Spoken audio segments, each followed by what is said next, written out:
Hey nerds. One of the best movement classes I ever had was via Zoom, where Frey Faust, the originator of the Access syllabus, just had each of us bring everyday objects and practice placing them down. So I have here my Brussels sprouts from last night. They weren't that good. Notice if I put it straight down, how much stress you hear. And I can use a lot of effort and try to make it quieter if it's linear. It's much harder than if I'm doing this sort of spiraling. That spiraling you saw in my body too. My body, I was doing this spiraling. It's the same as the drop-in, guys. A fancy waiter would probably turn your plate a bit as they put it down because it's more elegant, it's quieter. Guess what? Quieter is healthier, less stress, less damage to the, less damage. So think of also an airplane. Would you rather have an airplane go like that? No! Those airplanes make this nice curved path to spiral down so that they have that beautiful touch. A way this applies to injury is the worst injuries are often when someone's almost standing still, like a friend who was a snowboarder was standing in line and then slipped and the full impact of their body fell straight down. So that's, as our movement practice develops over time, that's also a superpower to build, is transmitting those forces through movement into beautiful, resilient, rebounding, recycling falls. But we're not there yet. What we're at is, what do we do to prime ourselves to take advantage of these rotational forces in our everyday life? So this drop-in is teaching this spiral, whoomp, down and back. And I wanted to say evidence of this, but we don't see a lot of people doing this. We don't see a lot of this except for these extremely evolved / devolved movers, meaning toddlers or the veteran senior top performers. But I wanted to show evidence in the skeleton of this. So this is a pelvis with some of the newly discovered rotational abilities of the two bones of the pelvis. They used to kind of treat this as though it was rigid. No, there's movement here in a healthy pelvis. One thing is this hip socket. This smooth part of this head of this femur is really happy in this joint.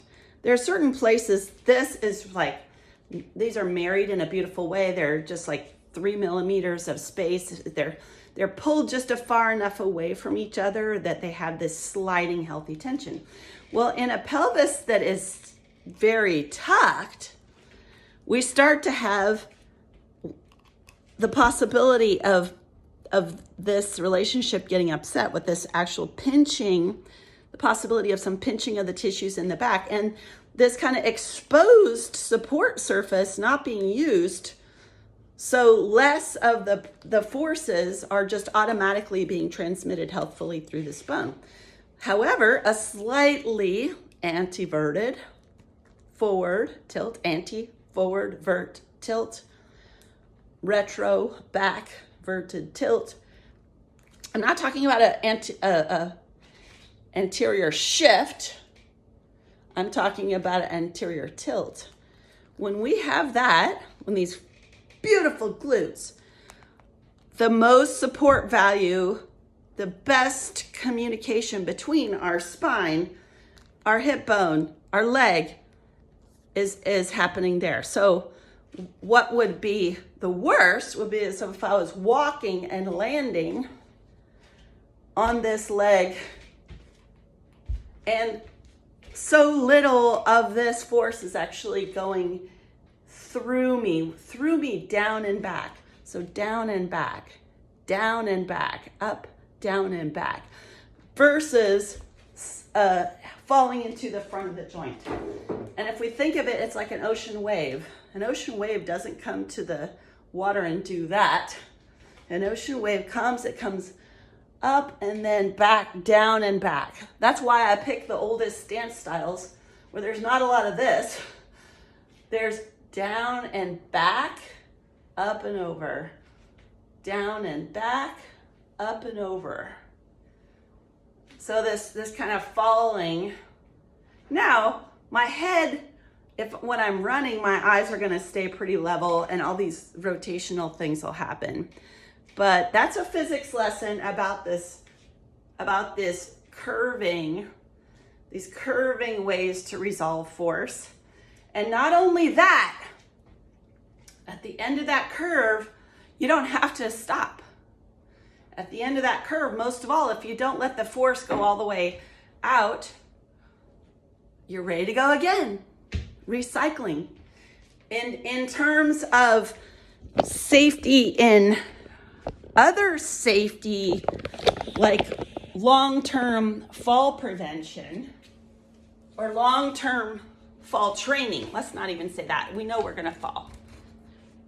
Instead of training my head to just rest on the ground, training my head that it knows how to hover just an inch off the ground so that I can reuse those forces. Whoops. I can reuse the weight of my head. Woo!